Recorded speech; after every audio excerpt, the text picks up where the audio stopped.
करब हम सजना बना के। ओ दिल में बसा के नैन में छुपा के प्यार करब हम संगिनी बना के।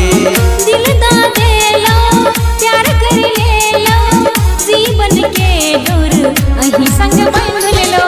गुलशन कोमल आहक चेहरा देख में लगे छी चांद सुनहरा चांद सुनहरा चांद सुनहरा। दिल में बसा के नैन में छुपा के प्यार करब हम संगिनी बना के प्यार करब हम संगिनी बना के।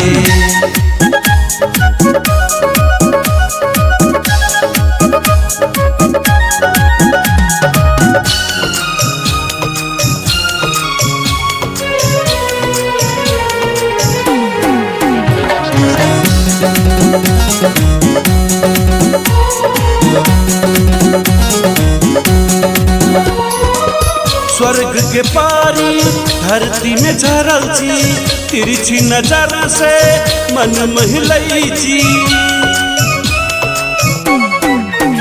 हो स्वर्ग के पारी धरती में झरल छी तिरछी नजर से मन महलई छी। मीठ मीठ बात से घायल करे छी आही के प्रेम में दीवानी भेल छी।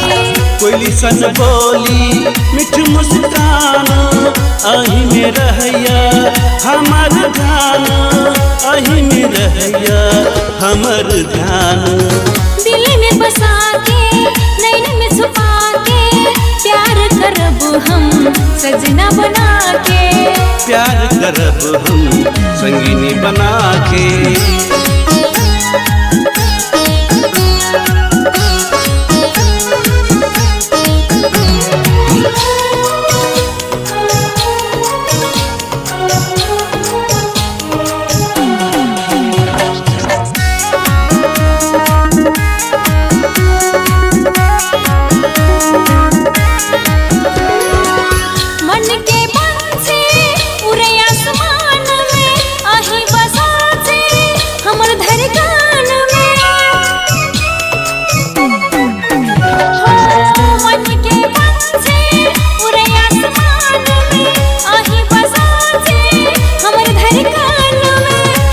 सिंगार साजल चेहरा सुंदर मौसम में लगे सुनहरा।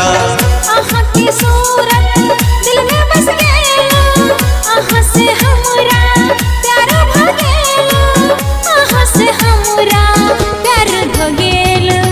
दिल में बसा के नैन में छुपा के प्यार करब हम संगिनी बना के प्यार करब हम संगिनी बना के।